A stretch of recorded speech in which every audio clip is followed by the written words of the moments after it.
Live from downtown Detroit, home of WDIV and Click on Detroit, Local 4 News at noon starts now.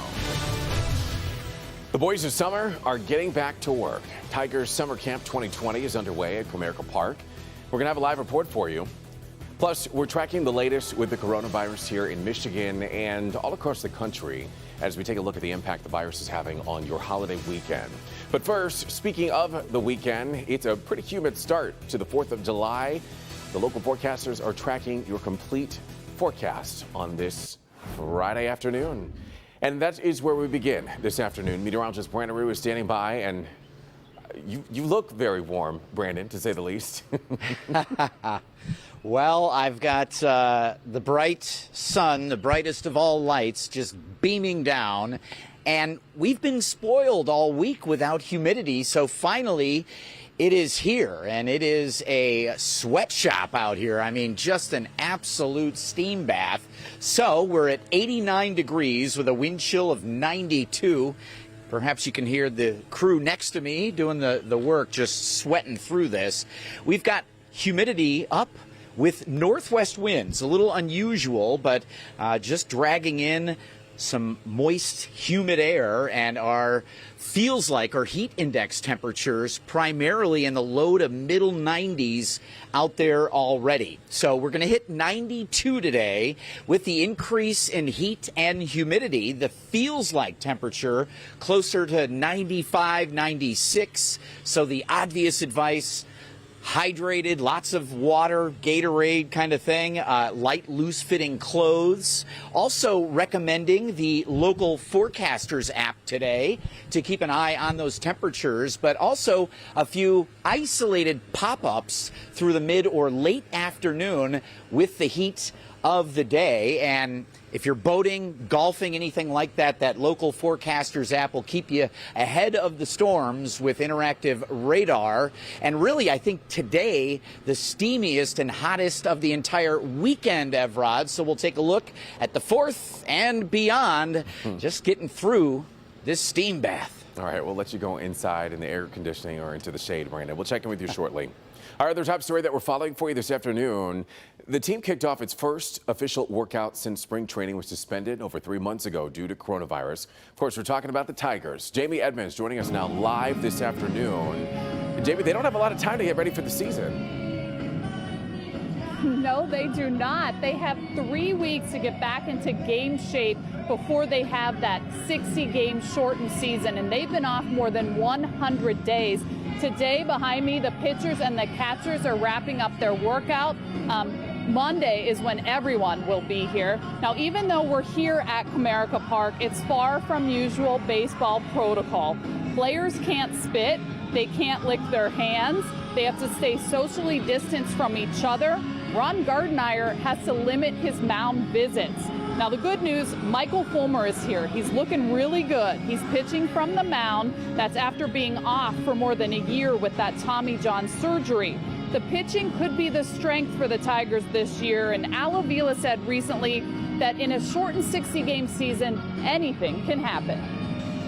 We're excited that we do have a chance to make it to the playoffs. So you talk to the staff, you talk to the players, you see how it was going in the spring training before it was shut down, and yes, we all feel we have a chance to get to be a playoff team in a shortened season for sure. All right, a little optimism from the general manager. Now, things aren't just different for the players, different for the media as well. We are relegated to certain sections of the park. We have to wear these masks when we're around any people. Also, we're not going to be going in the clubhouse this year. All the interviews are done via Zoom. There are some Zoom interviews later on today, so we will have much more coming up at 5 and 6. Live at Comerica Park, baseball's back. Jamie Edmonds, Local 4. Yeah, in a certain type of way. All right, Jamie, thank you so much. Now let's keep you updated on the latest on the coronavirus here in Michigan. As of right now, there are more than 64,000 cases across the state, with 543 new cases in just the past 24 hours. The death toll has gone up a bit, and it sits currently at more than 5,900, with 15 lives lost in the last day, but 13 of those, we should point out, came from a review of vital records. Bars and restaurants continue to be areas of concern across Metro Detroit. The Jolly Pumpkin in Ann Arbor says that a customer there tested positive for coronavirus. This was back on June 20th. The restaurant says that it spent the next day sanitizing the entire building. And then the Red Robin on Hall Road in Clinton Township says that 3 employees there tested positive after attending a party in a basement on June 20th. The restaurant is now only open for curbside service, and all employees are being screened. As for that outbreak that we've been telling you about in East Lansing, there are now 152 cases that are linked to Harper's Bar. In the meantime, President Donald Trump is downplaying a spike in coronavirus cases all across the country and getting ready to head to Mount Rushmore for a 4th of July celebration tonight, even as medical experts warn of the dangers of large crowds.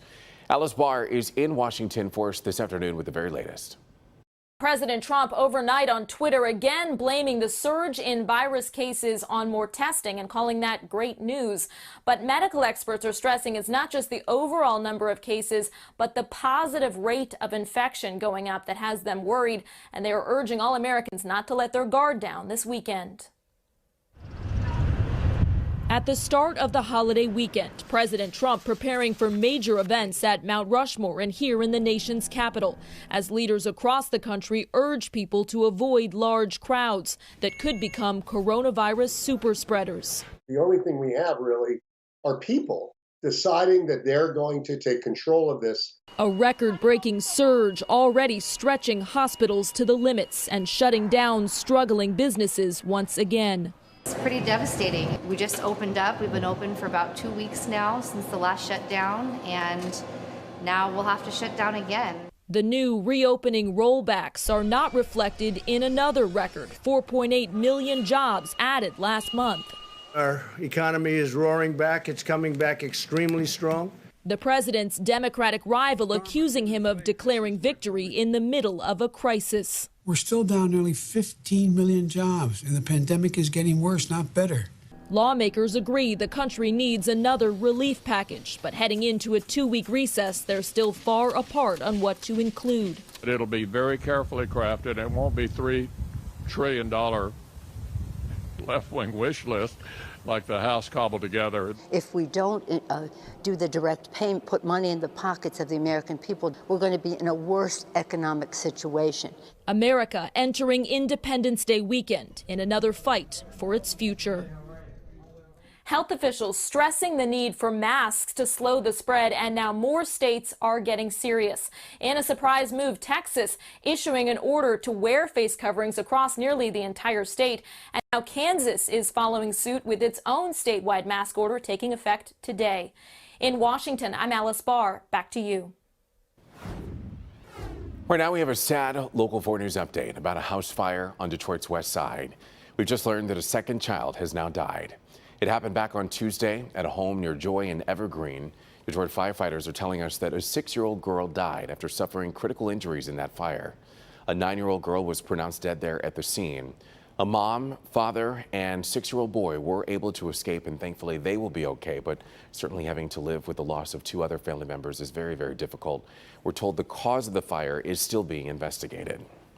A Clarkston couple faces felonious assault charges after a now viral video that has been seen by millions of people all around the country. Julian and Eric Wustenberg both face up to 4 years in prison. In the intense, racially charged exchange, you see Julian Wustenberg pointing a gun at the camera, which is being held by a black woman. And this is at a Chipotle just outside of, in Orion Township. And this all started after Wustenberg appeared to bump one of the victims. There was a shouting match, an argument, and then the gun was drawn and pointed at that black woman and her children. No shots were fired. More than 20 of the nation's most prominent faith leaders, including Bishop T.D. Jakes, just came together to call for the release of former Detroit Mayor Kwame Kilpatrick. It was back in 2013. Kilpatrick was sentenced to 28 years in prison after being convicted of 24 counts of racketeering, bribery, extortion, mail fraud, and other charges. And in this morning's Zoom meeting online, pastors asked for President Trump's help to get a lesser punishment, saying the former mayor's sentence was excessive and unprecedented. Pastors also said that they believe Kilpatrick should be released because he's at a higher risk of getting coronavirus. We're not suggesting today that there's not a price to be paid for mistakes made. We respect and appreciate the arm of justice. But when justice takes on the character of revenge, something has to be said. The exorbitant sentence that has been placed on Kwame Kilpatrick needs to be re-examined.